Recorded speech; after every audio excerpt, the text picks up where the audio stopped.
தூய ஆவியே அன்பின் ஆவியே துணையாளரே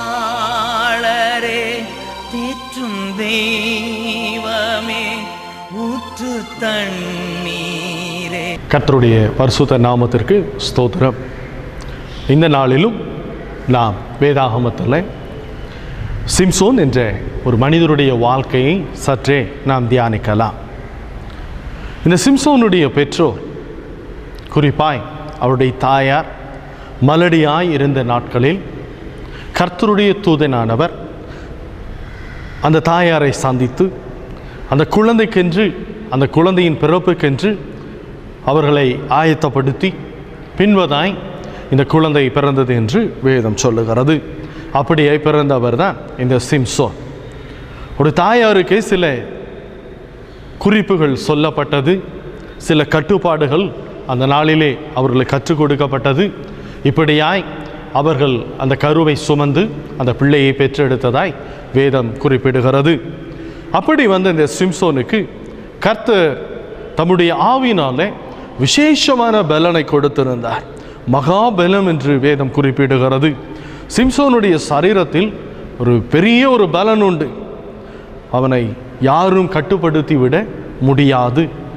அப்படிப்பட்ட சிம்சோன், பலமுள்ள சிம்சோன், ஒரு முறை 1000 பேரை ஒரு கழுதையுடைய பச்சை தாடை எலும்பினாலே கொன்று போட்டு விடுகிறார்.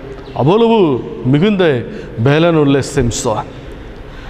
அவ்வளவு எளிதில் யாரும் அந்த சிம்சோனை நெருங்கிவிட முடியாது. அந்த சிம்சோனை வீழ்த்திவிட முடியாதபடி அவர் மேல் கர்த்தருடைய ஆவியானவர் இறங்கி இருந்தார். அவனுக்குள் அதன் நிமித்தம் ஒரு விசேஷித்த பலன் இருந்து வந்தது. இப்படியா இந்த சிம்சோன் வாழ்ந்து வந்த நாட்களிலே அவன் தெளிலால் என்று ஒரு பெண்ணோடு கூட அவர் சிநேகமாயிருக்கிறார். அவனை அநேக முறை கொன்று போடும்படி அந்த நாட்களிலே அவனுக்கு விரோதமாயிருந்த பெலிஸ்தர்கள் முயற்சித்து வந்தாங்க. அவர்கள் எவ்வளவோ முயற்சித்தோம் இந்த சிம்சோனை பிடித்து விடவோ அவனை நெருங்கவோ கூட முடியாதபடி ஒவ்வொரு காரியமும் நடந்து வந்தது. அந்த சூழ்நிலையில்தான் ஒரு முறை இந்த தெளிலாளோடு அவன் சிநேகமாய் இருக்கிறதை அறிந்து பெலிஸ்தர்கள் அவளிடம் நயமாய் பேசுகிறார்கள். அவருடைய பலன் எதனால் இருக்கிறது அவனுக்கு என்று சொல்லி, நீ எங்களுக்கு கேட்டு சொல்வாயானால் உனக்கு பணம் கொடுப்போம் என்று சொல்லி அவளை அவர்கள் வசியப்படுத்துகிறார்கள். அவளும் அதற்கு உடன்பட்டவளாய் தன்னிடத்தில் அன்பாய் இருக்கிறே, தன்னை சிநேகிக்கிற சிம்சோனை அவள் வஞ்சிக்க முடிவு செய்தவளாய் சிம்சோனிடத்தில் அவள் வினவ ஆரம்பிக்கிறார். உனக்குள் இந்த பலன் எப்படி உண்டாயிருக்கிறது? இந்த பலனுக்கான காரணம் என்ன என்று சொல்லி அவள் கேட்க ஆரம்பிக்கிறார். இப்படி அவள் கேட்கும் பொழுது முதலில் தன்னுடைய பலன் என்னவென்று அவன் சொல்லாதபடி அநேக காரியங்களை அவன் மாற்றி மாற்றி சொல்லி வருகிறார். 3 முறை அவள் இப்படியாய் அவனை தொல்லைப்படுத்தின போது அவன் பல்வேறு காரியங்களை சொல்லி, இதனால் தான் என்னுடைய பலன் உண்டாயிருக்கிறது என்று சொல்லி பொய்யாய் சில காரியங்களை அவன் வெளிப்படுத்துகிறார். அந்த காரியங்கள் அவன் சொன்ன எல்லாவற்றையும் அவள் என்ன செய்கிறாள்? அவன் சொன்ன உடனே அதை செய்து எப்படியாகிலும் அவனை பலன் இல்லாதவனாய், பலன் அற்றவனாய் மாற்றும்படியாய் அவள் பிரயாசப்படுகிறார். அதையும் சிம்சோன் உணர்ந்துதான் இருந்திருக்க முடியும். ஆனாலும் அவளுடைய சிநேகம் அவனுக்கு பெரிதாய் தெரிந்தது. அவளுடைய நட்பு அவளுக்கு தேவையாய் இருந்தது. தன்னை வஞ்சிக்க நினைக்கிற ஒரு ஸ்திரீயோடு கூட அவன் சிநேகமாய் இருந்து வந்தான்.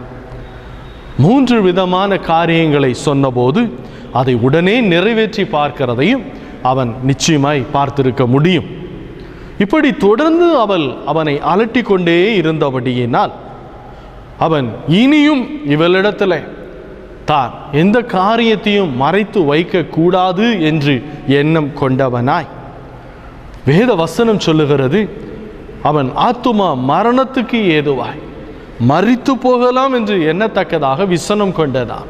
அப்படி போல அவளை அலட்டினாள். அவனால் அந்த தொல்லையை தாங்க முடியாதவனாய் தன்னுடைய பலன் எதினால் உண்டாயிருக்கிறது என்ற உண்மையை அவளுக்கு அவன் முழுவதுமாய் வெளிப்படுத்த தொடங்கினான். அவனுடைய பலத்தின் ரகசியமாய் வேதம் குறிப்பிடுகிறது.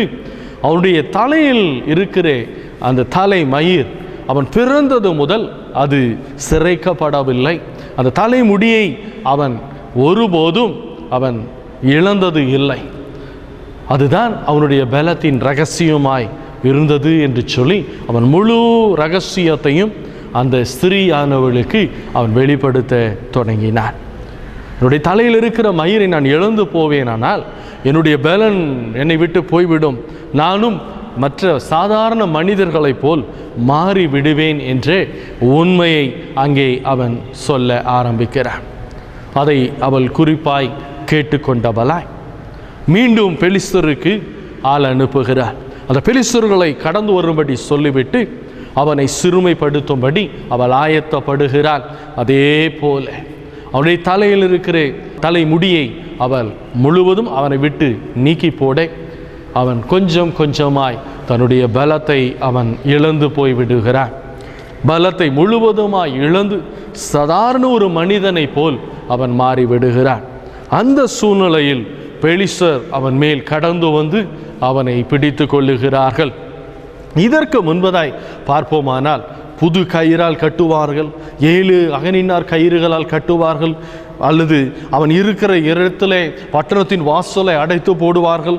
எல்லாவற்றையும் அவன் தகர்த்து எறிந்து அந்த கயிறுகள் அவனுடைய சரீரத்தில் இருந்து நெருப்பப்பட்ட ஒரு நூலை போல விலகி போகுமாம். அப்படி பலத்தோடு இருந்த சிம்சோன் இந்த நாளிலே அவன் தன்னுடைய பலத்தை இழந்து போனவனாய் அந்த பெலிஸ்தருடைய கரங்களில் அவன் சிக்கிக் கொள்ளுகிறான். அவனுடைய மேன்மை எல்லாம் கடந்து போயிற்று. அவனுக்குள் இருந்த விசேஷத்தை கிருபைகளை அவன் இழந்து போனான். அந்த நாளில் தானே அவருடைய வாழ்க்கை தலைகீழாய் மாறி போனது. ஏன் இந்த மாற்றம் என்று பார்ப்போமானால் அவனுடைய மனம் தவறான ஒரு நட்பை சிநேகித்தது நிமித்தம், அந்த நட்பை பெரிதென்று எண்ணினது நிமித்தம், அந்த சிநேகத்தின் நிமித்தம் அவருடைய வாழ்க்கையில் இப்படி போல ஒரு இழப்பு வந்தது, ஒரு சிறுமை வந்தது, ஒரு அவமானம் வந்தது. அந்த பெலிஸ்தர்கள் அவனை பிடித்து அவருடைய 2 கண்களையும் தோண்டி எடுத்து போட்டார்கள். 2 கண்களையும் தோண்டி எடுத்து விடுகிறார்கள். அவனுடைய குருடனாய் முதலில் மாற்றி விடுகிறார்கள். அவனுடைய குருடனாய் மாற்றி அவனை லெச்சை அடைய செய்து அவனை அவமானப்படுத்தி அவனை சிறையிலே போட்டு விடுகிறார்கள். அவன் மிகவும் மனம் நொந்தவனாய் அந்த இடத்திலே காணப்படுகிறான். மாத்திரமல்ல, இவனை சிறை பிடித்ததை நிமித்தம் அந்த பெலிஸ்தர்கள் முழுவதும் ஒரு அரங்கத்திற்குள் அவர்கள் கூடி வருகிறார்கள். அந்த இடத்துல கிட்டத்தட்ட சுமார் 3000 பேர் இருந்ததாய் வேதம் குறிப்பிடுகிறது. அவ்வளவு பேர் அந்த இடத்திலே கூடி வந்து அந்த சிம்சோனை அங்கே கூட்டி கொண்டு வரும்படியாய் அங்கே சொல்லுகிறார்கள். அவன் வந்து இந்த இடத்துல இருந்து நம் எல்லாருக்கும் அவன் வேடிக்கை பொருளாய் வேடிக்கை காண்பிக்கட்டும் என்று சொல்லி அந்த சிம்சோனை அங்கே அழைத்து கொண்டு வருகிறார்கள். சிம்சோனும் அந்த இடத்துல கடந்து வருகிறான். அவனை கைலாகு கொடுத்து ஒரு சிறு பையன் கூட்டி கொண்டு வருகிறான். அவர்களுக்கு முன்பாய் அவனும் அநேக காரியங்களை வேடிக்கையாய் நிகழ்த்தி காட்டுகிற ஒரு கட்டாயத்திற்குள்ளாய் அவன் தள்ளப்படுகிறான். ஆனால் அவன் உள்ளத்தில் இந்த காரியங்கள் எல்லாம் ஒரு வேதனையை உண்டாக்கிற்று. அவன் தன் தேவனை நோக்கி ஒரே ஒரு காரியத்தை அவன் விண்ணப்பிக்க ஆரம்பித்தான். ஒரு விசையனை நினைத்தருளும் கர்த்தாவே, ஒரு விசையனை நினைத்தருளும். இந்த எல்லா அவமானங்களுக்கும் நான் ஒரே விசையை இந்த பெலிஸ்தரை பலி தீர்க்கத்தக்கதாக எனக்குரிய பலனை எனக்கு தாரும் என்று சொல்லி அவன் அந்த இடத்துல மன்றாட ஆரம்பித்தான். அந்த விண்ணப்பத்தோடு கூட அவன் தன்னை வழி நடத்தி வந்த அந்த சிறு பையனை அந்த கட்டடத்தை தாங்கி இருந்த பிரதான தூண்கள் அண்டையில் தன்னை கொண்டு போகும்படியாய் அவன் கேட்டுக்கொண்டான். அப்படியாய் அவனை அந்த தூண்கள் அண்டையிலே நடத்தி கொண்டு போன போது அவன் மிகுந்த பலன் கொண்டவனாய், அவன் தன்னுடைய விண்ணப்பத்தின்படி பலன் கொண்டவனாய், என் ஜீவன் இந்த பெலிஸ்தரோடு கூட மடிந்து போக கடவுது என்று சொல்லி அந்த தூண்களை அவன் தன் 2 கைகளாலும் அவன் அந்த தூண்களை அசைக்க அந்த தூண்கள் விழுந்து அந்த ஒட்டு மொத்த கட்டிடமும் அந்த இடத்துல கீழே இடிந்து விழுந்து அங்கே அத்தனை பெலிஸ்தர்களும் சிம்சோனோடு கூட மரித்து போனார்கள். சிம்சோனை தாயின் கருவிலே உருவாவதற்கு முன்பாய் அழைத்த கர்த்தர், தாயின் கருவிலே உருவாவதற்கு முன்பாய் அவன் தாயினிடத்திலே ஒரு ஆயத்தத்தை உண்டு பண்ணி அழைத்த சிம்சோன். ஆனால் அவனுடைய கவனக்குறைவு நிமித்தம், அவனுடைய வாழ்வில் வந்த ஒரு தவறான சிநேகிதத்தின் நிமித்தம் அவன் அந்த மேன்மையை இழந்து போனவனாய் இறுதியில் தன்னுடைய ஜீவனையும் அவன் இழந்து போனான். இன்றைக்கு உலகத்தில் அநேக நட்புகள் இப்படித்தான் இருக்கிற நன்மையும் மேன்மையும் இழந்து போக செய்கிறதா இருக்கிறது, அதிகமான இழப்பை உண்டு பண்ணுகிறதா இருக்கிறது. அப்படித்தான் சிம்சோனுடைய வாழ்வில் நடந்தது. சிம்சோனை ஒருவனும் நெருங்கக்கூடாது இருந்தது, ஒருவனும் தன் அதிகாரத்தை செலுத்தக்கூடாத சூழ்நிலையில் தான் சிம்சோனை கர்த்தர் வைத்திருந்தார். அவனை நெருங்கி ஒரு மனிதன் வருவானானால், அவனை விரோதித்து ஒரு மனிதன் வருவானானால், அந்த வேளையில் தானே அவன் மேல் கர்த்தருடைய ஆவியானவர் பலமாய் இறங்குவார். அவன் மிகுந்த பலன் கொண்டு அவனை கடந்து போவான், விரோதிக்கிறவர்களை கடந்து அவன் போய்விடுவான். அப்படி இருந்த சிம்சோன் இத்தனை சிறுமைப்பட காரணம் அவனுடைய தவறான ஒரு முடிவு, அவருடைய தவறான ஒரு சேர்க்கை. அதுதான் அந்த இழப்பை அவனுக்கு கொண்டு வந்தது. அவருடைய வாழ்வில் அந்த சிறுமையை கொண்டு வர காரணம் அந்த கூடாத நட்பு, அந்த தவறான சிநேகிதத்தின் நிமித்தம் அவருடைய வாழ்விலே இந்த சிறுமை வந்தது. எனக்கு அன்பானவர்களே, கர்த்தர் தாம் தெரிந்து கொண்ட பிள்ளைகளை மேன்மையாய் வைக்க விரும்புகிறார், மேன்மையான ஸ்தானத்தில் வைக்க விரும்புகிறார். அவர் தெரிந்தெடுத்து ஆசீர்வதிக்க விரும்புகிற கர்த்தர் விசேஷமாய் அவரிடத்தில் அன்பு செலுத்துகிற பிள்ளைகள் மேல் அவர் மிகுந்த அன்புள்ளவராய் அவர்களை அவர் நேசிக்கிறவராய் இருக்கிறார். அவர்களுக்காய் தன் ஜீவனை கொடுத்திருக்கிற ஆண்டவர் இன்றைக்கும் அதே அன்போடு கூட தம் பிள்ளைகள் ஒவ்வொருவரையும் அவர் அவளோடு கூட பாதுகாக்க பராமரிக்க விரும்புகிறார். வேதாகமத்தில் இன்னும் ஒரு உதாரணத்தை நான் பார்ப்போமானால், யோசபாத் என்ற ஒரு ராஜாக்களின் காலத்தில் அவர் ராஜாவாய் இருந்தார். யூத ராஜாவாய் இந்த யோசபாத் இருந்து வந்த நாட்கள். இந்த யோசபாத் இஸ்ரவேலின் ராஜாவாகி ஆகாபினிடத்தில் கடந்து போகிறார். உடனே அந்த இஸ்ரவேலின் ராஜா பெரிய விருந்து பண்ணுகிறார். எல்லா காரியங்களும் நிறைவேறுகிறது. பின்பதாய் இந்த இஸ்ரவேலின் ராஜாவாகிய ஆகாப் யோசபாத்தை நோக்கி, நீ என்னோடு கூட யுத்தத்திற்கு வருகிறாயா என்று சொல்லி கேட்க, அப்பொழுது இந்த யோசபாத் சொல்லுகிறார், நான் தான் நீ, என்னுடைய ஜனங்கள் உம்முடைய ஜனங்கள், போகலாம் என்று சொல்லி தன்னை யுத்தத்திற்கு அவனோடு கூட போக ஒப்பு கொடுக்கிறார். ஆனால் அவனுடைய உள்ளத்தில் ஏதோ ஒரு நெருடல், இது சரியல்ல என்பதை உணர்ந்திருக்க வேண்டும். அப்பொழுது இந்த யூதாவின் ராஜாவாகிய யோசபாத், இங்கே கர்த்தருடைய தீர்க்கதரிசிகள் இருக்கிறார்களா, அவர்களிடத்தில் நாம் கேட்போம் என்று சொல்லி அங்கே சொல்லுகிறார். அந்த வேளையிலே இந்த தீர்க்கதரிசிகளை கூப்பிட்டு கேட்கும் பொழுது அவர்கள் போகலாம் என்று சொல்லுகிறார்கள். ஆனால் கர்த்தருடைய ஆவியினால் நிரப்பப்பட்ட ஒரே ஒரு தீர்க்கதரிசி அவன் கடந்து வந்து சொல்லுகிறான், இந்த ராஜாவாகிய ஆகாப் ராமோத்திலே போய் விழும்படியாய்தான் இந்த காரியங்கள் நடைபெறுகிறது என்று எச்சரித்தும் அங்கே அதை கடந்து அவர்கள் யுத்தத்திற்கு போக ஆயத்தப்படுகிறார்கள். யோசபாத்தும் தன் மனம் விரும்பினபடி அந்த நட்பிற்காக அந்த ஆகாப் ராஜாவோடு கூட அந்த யுத்தத்திற்கு கடந்து போகிறார்.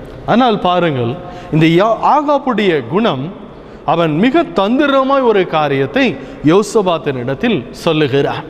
யுத்தத்திற்கு போகிற வேளையில் இந்த யோசபாத் ராஜாவை நோக்கி, நீ ராஜ வஸ்திரம் தரித்தவனாய் யுத்தத்தில் நீ கலந்து கொள், யுத்தம் செய்யும்படி கடந்து வா, நானும் மாறு வேடத்தில் மாற்று வஸ்திரம் தரித்து நான் யுத்தத்தில் பங்கு பெறுவேன் என்று சொல்லி அவன் கடந்து வருகிறார். இந்த விரோதமாய் இருக்கிற அந்த சீரியர்கள் அவர்கள் என்ன நோக்கத்தோடு அந்த இடத்துல வருகிறார்கள்? இந்த இஸ்ரவேலின் ராஜாவை அனைத்து படை தலைவர்களும் நெருங்கி கொன்று போட வேண்டும் என்ற நோக்கத்தோடு அங்கே கடந்து வருகிறார்கள். இந்த சூழ்நிலையில் யோசபாத்தை நோக்கி படை முழுவதும் சூழ்ந்து வர ஆரம்பிக்கிறது. அவனை நெருக்க ஆரம்பிக்கிறார்கள்.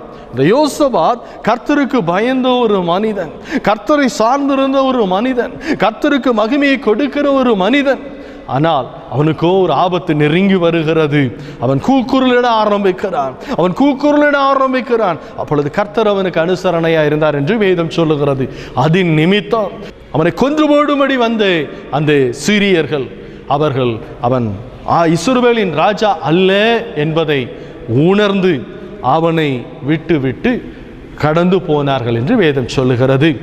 தந்திரமாய் மாறு வேடம் அணிந்து அந்த இடத்துல யுத்தத்தில் கலந்து கொண்டே இஸ்ரவேலின் ராஜாவாகிய ஆகாபோ அவன் நினையாத வேளையிலே அவன் மேலே ஒரு அம்பு எய்யப்பட்டு அவன் அங்கே மரித்து போனான்.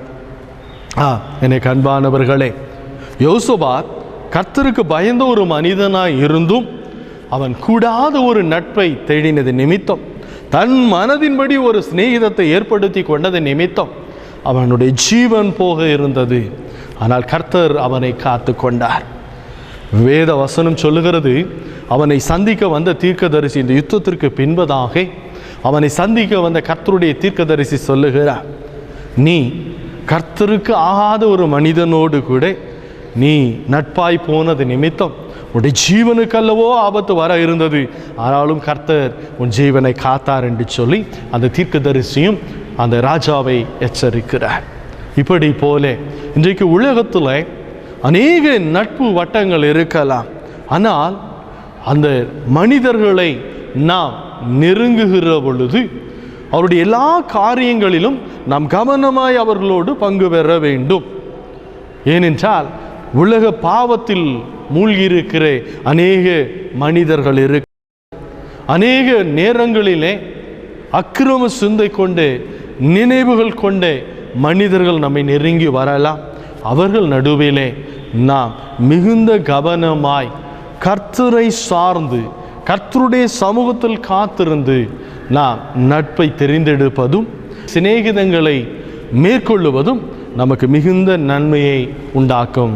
எனக்கு அன்பானவர்களே, ஆண்டவருடைய சமூகத்தில் நாம் அவரை சார்ந்திருந்து இந்த நட்பை நாம் தேவ சமூகத்தில் ஜெபத்தோடு கூட நாம் தொடரும் போது கர்த்தர் நிச்சயமாகவே அந்த காரியங்களிலே நமக்கு ஒத்தாசையை அனுப்புவார். எல்லா நட்பும் தவறு என்று நான் சொல்லவில்லை, அல்லது நட்பை நாம் ரொம்ப குறுகிதான் வைத்துக்கொள்ள வேண்டும் என்று சொல்லவில்லை. ஆனால் இந்த ரெண்டு சம்பவத்தை நாம் பார்த்தோம். இப்படி போல தவறான மனிதர்கள் நட்பு வட்டத்திற்குள் வந்து விடாதபடி நாம் கவனமாக இருக்க வேண்டும். அப்பொழுது கர்த்தருடைய ஆசீர்வாதத்தை நாம் பூரணமாய் பெற்றுக்கொள்ள முடியும். கர்த்தருடைய சமூகத்தில் காத்திருக்கும் போது தெளிவான வழிநடத்துதலை நாம் பெற்றுக்கொள்ள முடியும் என்பதிலே சந்தேகமே இல்லை. எல்லாவற்றை காட்டிலும் இந்த நாட்களிலே நம்மோடு சிநேகிதமாய் இருக்க ஆண்டவராக இயேசு கிறிஸ்து மிகவும் அவர் வாஞ்சையுள்ளவராய் இருக்கிறார். வேத வசனம் இப்படியாய் சொல்லுகிறது. யோவான் எழுதின சுவிசேஷம் 15ஆம் அதிகாரத்தில் பார்க்கிற பொழுது இயேசு கிறிஸ்து இப்படியாய் சொன்னார், பிதா என்னில் அன்பாய் இருக்கிறது போல நானும் உங்களில் அன்பாய் இருக்கிறேன், என்னுடைய அன்பிலே நிலைத்திருங்கள் என்று சொல்லி அவர் தம்முடைய சீஷர்களை பார்த்து சொன்னார். மாத்திரமல்ல, ஒருவன் தன் சிநேகிதருக்காய் தன் ஜீவனை கொடுக்கிற அன்பிலும் அதிகமான அன்பு ஒருவரிடத்திலும் இல்லை. நான் உங்களுக்கு கற்பிக்கிற யாவையும் நீங்கள் செய்வீர்களானால் என் சிநேகிதராய் இருப்பீர்கள். இனி நான் உங்களை ஊழியக்காரர் என்று சொல்லுகிறதில்லை. ஊழியக்காரன் தன் எஜமான் செய்கிறதை அறிய மாட்டான். நான் உங்களை சிநேகிதர் என்றேன், ஏனெனில் என் பிதாவினிடத்தில் நான் கேள்விப்பட்ட எல்லாவற்றையும் உங்களுக்கு அறிவித்தேன் என்று சொல்லி ஆண்டவர் அப்படியாய் நம்மை எல்லாம் அவருடைய சிநேகிதர்களாய் அவர் பார்க்கிறார். உலக பிரகாரமான சிநேகிதம் ஒருவேளை நம்மை கைவிட்டு விடலாம். ஒருவேளை சில தவறான சிநேகிதங்கள் நம்மை தவறான பாதையில் கொண்டு போய் விடலாம். தவறான இடத்திற்கு நம்மை கூட்டி கொண்டு போய் விடலாம். இக்கட்டான நிலைக்கு நம்மை கொண்டு போய் விடலாம். ஆனால் இந்த ஆண்டவராக இயேசு கிறிஸ்துவனுடைய சிநேகிதம் நம்முடைய வாழ்க்கையில் அநேக நேரங்களிலே மிகுந்த ஆறுதலை கொடுக்கிறதா இருக்கிறது. நம்முடைய பிரச்சனைகளின் மத்தியில் நமக்கு தேவையான பலனை கொடுக்கிறதா இருக்கிறது. நம்முடைய கண்ணீரின் பாதையிலே அவர் உறுதுணை துணையாயிருந்து அதிலிருந்து நம்மை மீட்டெடுக்க அவர் வல்லவராயிருக்கிறார். அவர் நம்மோடு கூட சிநேகிதனாய் நடந்து வர விரும்புகிறார். இயேசு கிறிஸ்து தம்மை நோக்கி கூப்பிடுகிற ஒவ்வொருவருக்கும் அவர் மிகுந்த நன்மையை உண்டாக்குகிறவராயிருக்கிறார். எந்த நிலையில் இருந்தாலும் யாராயிருந்தாலும் தம்மை நோக்கி கூப்பிடுகிற ஒருவனையும் அவர் புறமே தள்ளுகிறதே இல்லை. அவருடைய நாமத்தை தேடி வருகிற ஒவ்வொருவரையும் அவர் அரவணைக்கிறவராயிருக்கிறார், அன்பு செலுத்துகிறவராயிருக்கிறார். ஒவ்வொருவரையும் நம்முடைய சிநேகிதராய் மாற்றிக்கொள்ள விரும்புகிறார். ஆமென். அன்பானவர்களே, இந்த நிகழ்ச்சியை பார்த்து கொண்டிருக்கிறேன். உங்களுடைய வாழ்விலே இயேசு கிறிஸ்து ஒரு சிநேகிதனாய் அவர் உங்களோடு கூட இடைபெற விரும்புகிறார். வேலை நீங்கள் இயேசு கிறிஸ்துவோடு முன்பதாகவே சிநேகிதமாக இருக்கிறவர்களாய் இருக்கலாம், அல்லது அவருடைய நாமத்தை ஓரளவு அறிந்து அவரை அதிகம் தெரியாதவர்களாக இருக்கலாம். எந்த நிலையில் இருந்தாலும் இயேசு இன்றைக்கு அவருடைய சிநேகிதர்களாய் உங்களை மாற்றிக்கொள்ள, அவருடைய அன்பிலே உங்களை திகைக்க செய்ய, அவருடைய அன்பிலே உங்களை திளைக்க செய்கிறதற்கு அவர் மிகுந்த வாஞ்சி உள்ளவராயிருக்கிறார். அவர் மிகுந்த வாஞ்சி உள்ளவராயிருக்கிறார். உங்களுக்கு எல்லா காரியங்களிலும் ஆலோசனை கொடுக்கவும், உங்களை அரவணைத்து நடத்தி செல்லவும் அவர் வாஞ்சி உள்ளவராயிருக்கிறார். மாத்திரமல்ல, நாம் வாசிக்க கேட்டது போல இந்த உலக சிநேகிதம் அநேக நேரங்களிலே நம்மை கைவிட்டு விடலாம். ஆனால் ஆண்டவராக இயேசுவோ தன் சிநேகிதருக்காய் தன் ஜீவனை கொடுக்கிற அன்பிலும் அதிகமான அன்பு ஒருவரிடத்தில் இல்லை என்று சொன்னது போல தன் ஜீவனையே அவர் கொடுத்தார். தன் ஜீவனையே கொடுத்தார். இந்த பிள்ளைகள் என்னுடைய சிநேகிதர்கள், இவருடைய பாவங்களுக்கென்று நான் என்னையே பலியாய் கொடுப்பேன், நான் என்னையே சிலுவையில் ஒப்பு கொடுப்பேன் என்று சொல்லி இயேசு தன்னை சிலுவையில் ஒப்பு கொடுத்தார். அந்த அன்புள்ள ஆண்டவர் இன்றைக்கு உங்களுடைய வாழ்விலே அவர் சிநேகிதராய் இடைபெட அவர் அன்போடு கூட உங்களை அழைக்கிறார். நீங்கள் ஒப்பு கொடுப்பீர்கள் ஆனால், என் ஆண்டவரே நீர் என்னுடைய சிநேகிதராய் இருந்தால் எனக்கு எத்தனை நன்மையாக இருக்கும் என்று உங்கள் நாவை திறந்து சொல்லுவீர்களானால், உங்கள் இருதயத்தின் ஆழத்திலிருந்து சொல்லுவீர்களானால் அவர் உங்களோடு கூட நடந்து வர ஆரம்பிப்பார். உங்களோடு கூட அவர் ஒவ்வொரு நாளும் இடைபெற ஆரம்பிப்பார். உங்களுடைய வாழ்க்கையில் எல்லாவற்றிலும் மாற்றங்கள் கடந்து வரும், நன்மைகள் கடந்து வரும், ஆசீர்வாதங்கள் கடந்து வரும். ஒருவனும் அதை தடை பண்ணி போட முடியாது. இன்றைக்கு உங்கள் இருதயத்தை ஆண்டவருக்கு திறந்து கொடுங்கள். இயேசு கிறிஸ்துவுக்கு உங்களை அர்ப்பணியுங்கள். அவருடைய அன்பை பூரணமாய் ருசிக்க உங்களை ஒப்பு கொடுங்கள். இயேசு உங்களை தொடுவார். உங்கள் வாழ்க்கையில் அதிக நன்மைகளும் ஆசீர்வாதங்களும் சமாதானமும் கடந்து வரும். ஒருவேளை எங்கேயாகிலும் இந்த ரெண்டு மனிதருடைய வாழ்வை போல உங்களுடைய வாழ்க்கையிலும் கூட தவறான மனிதர்களுக்கு நீங்கள் இடம் கொடுத்து இருப்பீர்கள் ஆனால் அந்த நட்பை இன்றைக்கே துண்டிக்க நீங்கள் உறுதியோடு கூட முடிவெடுங்கள். அந்த விதமான நட்பு நிச்சயமாக உங்கள் வாழ்விலை இழப்பைத்தான் கொண்டு வரும், உங்கள் வாழ்க்கையில சிறுமையைத்தான் கொண்டு வரும், உங்கள் வாழ்க்கையில் அழிவைத்தான் கொண்டு வரும். அவர்களை பிரியப்படுத்த நினைத்து உங்கள் வாழ்க்கையை நீங்கள் இழந்து போகாதபடி இன்றைக்கு உங்கள் வாழ்விலே ஒரு புதிய பாதையை நீங்கள் தெரிந்தெடுங்கள். ஆண்டவராக இயேசு கிறிஸ்துவுடைய சமூகத்தில் உங்களை தாழ்த்தி அர்ப்பணியுங்கள். நீங்கள் பட்ட ஏமாற்றம், நீங்கள் அடைந்த அவமானம், சிறுமை எல்லாவற்றையும் ஆண்டவர் மாற்றி போடுவார். தொடர்ந்து அந்த தவறான பாதையிலே கடந்து சென்று தவறான உறவோடு கூட இருந்து உங்கள் வாழ்க்கையை அழித்து கொண்டு விடாதபடி இந்த நாளில் தானே உறுதியான ஒரு முடிவை எடுத்து இயேசுவின் இடத்தில் உங்களை அர்ப்பணியுங்கள். இயேசு உங்களை ஆசீர்வதிப்பார். உங்களை நிச்சயமாய் ஒரு விடுதலை ஆக்கி ஒரு சமாதானமான பாதையில் உங்களை நடத்தி செல்லுவார். நான் இப்பொழுது ஜெபிக்க போகிறேன். நீங்கள் என்னோடு கூட இணைந்து ஜெபியுங்கள். ஆண்டவராக இயேசு கிறிஸ்து உங்கள் வாழ்வில் ஒரு நன்மையை உண்டாக்குவார், உங்களை ஆசீர்வதிப்பார். இயேசு ராஜா உன் இதய துடிப்பை அறிந்து கொள்ளும் பாக்கியம் தாரும். உன் ஏக்கம் எல்லாம் நிறைவேற்ற கிருபையை தாரும். இயேசு ராஜா உன் இதய துடிப்பை அறிந்து கொள்ளும் பாக்கியம் தாரும்.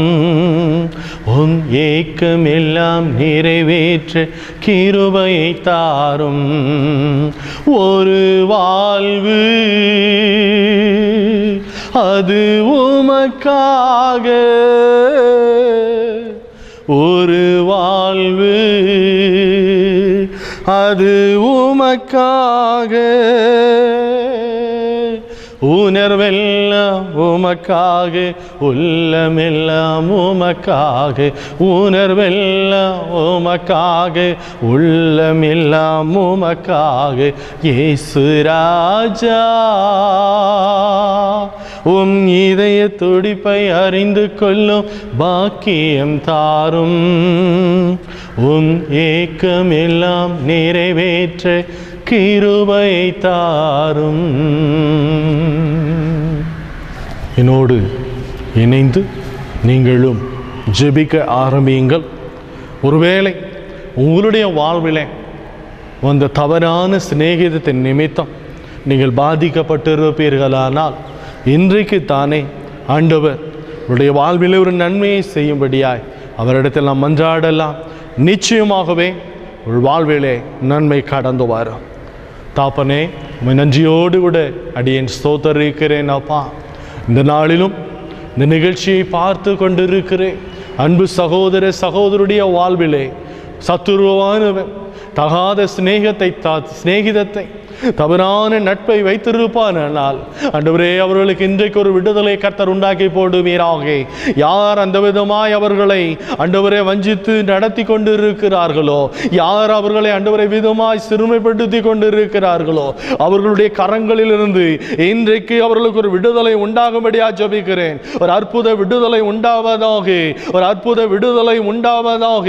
அந்த கூடாத அந்த நட்பு, அந்த தவறான அந்த சிநேகிதம் இன்றோடு ஒளிந்து போவதாக, இன்றோடு ஒளிந்து போவதாக.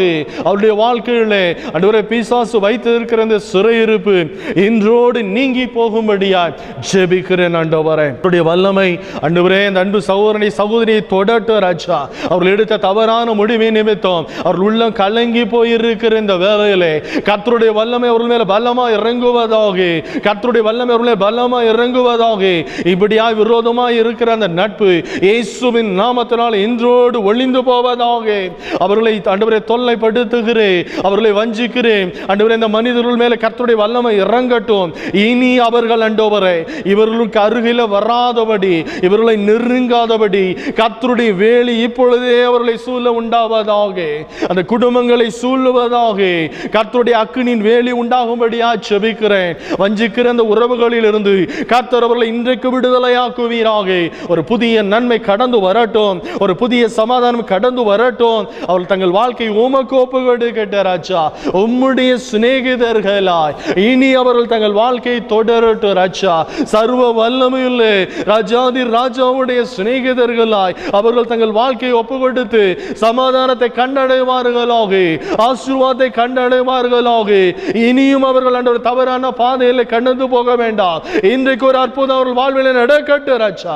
புதிய ஒரு வாழ்க்கை, உம்மோடு கூட இணைந்த ஒரு வாழ்க்கை, உம்மை சிநேகிதராய் கொண்ட வாழ்க்கை அவர்கள் வாழ்விலே கடந்து வரட்டும் ராஜா. அவர்கள் உம்முடைய சிநேகிதர்களாய் மாறட்டும். உம்முடைய அன்பை ருசிக்கட்டும் ராஜா. உம்முடைய ரத்தத்தினாலே கழுவப்படட்டும் ஆண்டவரே. அவர் உள்ளங்களில் இப்பொழுது சமாதானம் இறங்கட்டும்.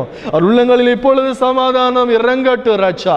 ஒரு வாலிப தம்பி தங்கைகள் விசேஷமாய் ஆண்டவரே எந்த சூழ்நிலையிலும் தவறானவர்களை ஆண்டவரே நாடி விடாதபடி, தவறானவருடைய கரங்களில் சிக்கிக் கொள்ளாதபடி நல்ல நட்பு அவர்களுக்கு உண்டாகும்படியா ஜெபிக்கிறேன்.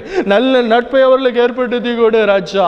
ஆண்டவரே, இதெல்லாவற்றிற்கும் மேலாய் அவர்கள் உம்முடைய சிநேகிதர்களாய் தங்கள் வாழ்க்கையை அர்ப்பணித்து வாழ, உம்முடைய அன்பின் வல்லமையை பரிபூர்ணமாய் ருசிக்க கர்த்தர் கிருபை கொடு ராஜா. உம்முடைய வல்லமை இப்பொழுதே அந்த வாலிப தம்பி தங்கைகள் மேல் இறங்கட்டும் ராஜா. உம்முடைய பரிசுத்த வல்லமை இறங்குவதாக, உம்முடைய பரிசுத்தாவின் அபிஷேகம் இறங்குவதாக. சகல கட்டுகளும் உடையட்டும் இயேசுவின் நாமத்தினால்.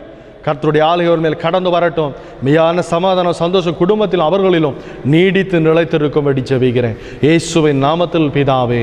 ஆமேன், ஆமேன், ஆமேன். இந்த நாளில் தானே கர்த்தர் உங்கள் வாழ்க்கையிலே ஒரு புதிய நன்மை கட்டளையிட்டு கொடுத்திருக்கிறார். தவறான மனிதர்களிடம் சிக்கிக் கொள்ளாதபடி நீங்கள் மிகுந்த கவனமாய் நடவுங்கள். கர்த்தர் உங்களை ஆசீர்வதிப்பார். ஆமேன், ஆமேன்.